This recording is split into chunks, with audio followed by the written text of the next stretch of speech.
কর্মসূচি, শান্তিপূর্ণ কর্মসূচি দীর্ঘ সংগ্রাম করেছে। আমার নেতা খুন হয়েছে, রাজপথ রক্ত রঞ্জিত হয়েছে, জ্ঞানপুর শহর সারা দেশে হাজার হাজার নেতা কর্মী নির্যাতিত হয়েছে। তারপরও কিন্তু বলছে শান্তিপূর্ণ।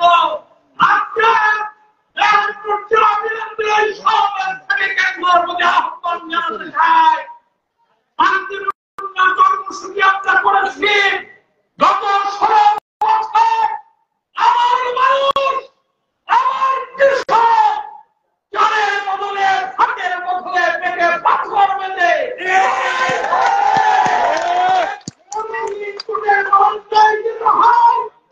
সপ্তাহে এমন কোনো দিন খালি নাই এমন কোনো ভোট নেই বিএনপির নেতা কর্মীরা হাজিরা দিচ্ছেন না।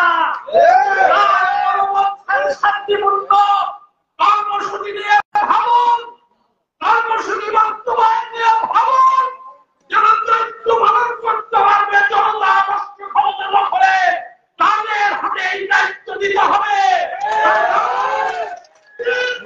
ব্যস্ত হয়, মানুষ ব্যস্ত হয়ে যাবে, আমার স্বপ্ন ব্যস্ত হয়ে যাবে, ছাত্র যুবকের সংস্থা ব্যস্ত হয়ে যাবে। তাই আজকের লড়াই প্রতিরোধের লড়াই। আমাদের প্রধানমন্ত্রী অত্যন্ত স্পষ্টভাবে বলছেন আজকের লড়াই প্রতিরোধের লড়াই।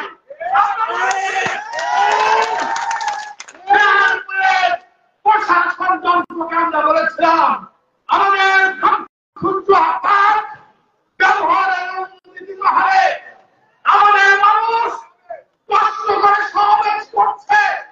আমরা চাই শান্তিপূর্ণ সমাবেশ আমরা বাড়তে করব এবং সেইভাবে আপনারা আমাদের সহযোগিতা করুন। বন্ধুরা, আগামী দিন শহীদ সংসদ পার্কে ইনশাআল্লাহ